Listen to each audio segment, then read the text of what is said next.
Hi guys, Goffy here and welcome to another video. I half expected whilst making this video that some men in suits were going to turn up at my front door, kick it down and take away all my Leica stuff, because for some people putting these Leica lenses on anything other than a Leica camera is just sacrilege. So if that is you, you're probably going to want to turn away now, because we're going to be putting my 35mm and 50mm Summilux onto my Fujifilm X-H2S. In terms of what you need if you want to do this yourself is you're going to need some M-mount lenses, and you're also going to need one of these, which is an adapter that enables you to put these lenses onto a Fujifilm body. Now all of these adapters are really doing is positioning the lens the correct distance away from the sensor, so you can get away with spending quite low amounts of money on these adapters. However, the one I've got here was £8, which is super cheap, and I wish I'd gone slightly more expensive, because when I'm attaching the Leica lens to the front of this mount, it is a little bit scratchy and it just feels a little bit terrible. So I wish I'd spent a little bit more money, but at the same time I wouldn't have gone mad either. Maybe £20–30 and a respected brand would have been a better choice.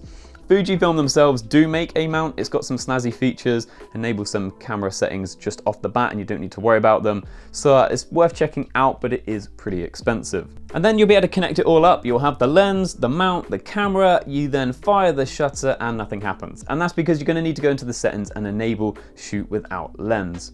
If you bought the Fuji adapter, I think it goes and does this for you. The other thing you're probably going to want to go and set up is mount adapter settings. In here you can set up different lenses. So where I was using multiple lenses, I was able to set one up as 35mm and 50mm Summilux, which means that when I go into Lightroom, I can see in the EXIF detail which lens I used at what time. The other thing this is going to do is it's going to help the camera know in terms of IBIS how much it needs to support your lens. Lens-wise for the video, we're going to be using two different lenses, the 35mm Summilux and the 50mm Summilux. Two pretty awesome lenses, both of which cost more than the Fujifilm X-H2S. One thing we are going to have to bear in mind though is the fact that we are using full frame lenses on a crop sensor body, which means we're going to have to times the focal length by 1.5, so our 35mm becomes a 50mm and our 50mm Summilux becomes a 75mm. 75mm for me is a little bit on the long end, but it should be pretty good for portraits. Results wise then, well, I think the images speak for themselves. I think these images look incredible. I wasn't really expecting any different though, to be honest. We're taking really good lenses and combining them with really good color science. Some of the JPEGs straight out of camera look incredible, and you've always got that flexibility in post.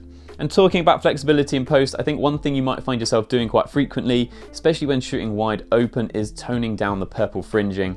You get quite a lot of it when you shoot wide open. It's really easy to fix in something like Lightroom, and I guess normally on Leica bodies, they're doing this bit in camera. It's just that you're going to have to do it in post instead. I also found that the X-H2S was just overexposing just a little bit, so I ended up dialing it back a little bit. I set my exposure compensation to -1/3 to -2/3 throughout the day, and I found that led to much better images straight out of camera. Bokeh wise, again, I think things look really good. I did an awful lot of testing of this because I wanted to see how good these lenses were wide open. They're sharp, the bokeh looks incredible. It's exactly what I wanted from this sort of setup. One thing that I did find, and I found this when I made my Voigtlander video as well when I was connecting my Voigtlander lenses to the X-T4, is the fact that if you focus to infinity, it seems to have focused just a little bit too far and images go out of focus again. It's something that might be related to the fact that my mount might not quite be the right size, but I have also seen people giving similar feedback when it comes to the actual Fujifilm adapter as well, and you'd expect that one to be nigh on perfect. So it could be my adapter, but for me it just means every time I focus to infinity, I just need to remember to come back just a little bit. So I guess after a little while, I'm sure muscle memory would kick in. It's just something that I felt like I had to consciously think of throughout shooting like this. So I think going into this then, I expected great results. Almost, you've got great cameras, great lenses, why wouldn't the results be awesome? And they were, but the thing I was probably more excited about and interested to understand was, what is the experience like? What is it like using these Leica lenses and a Fuji camera? And to be honest, I was pretty skeptical going in, but one thing that was really important was a mindset from the beginning that this was not going to be a replacement for shooting my rangefinder cameras. This was an alternative. I think if you go into this expecting it to be a replacement, then you're going to be disappointed. This is not the manual focus rangefinder experience. It's something completely different. And I think if you go in with that mindset, then you'll actually really enjoy it. I do think in terms of the experience, one of the really important things is how good the EVF is on your camera. Now, I'm really lucky with the Fujifilm X-H2S. It's arguably got one of the best viewfinders on the market, and it made the experience an awful lot better. I imagine if you used a camera that had a poor EVF, this whole experience would feel far, far different.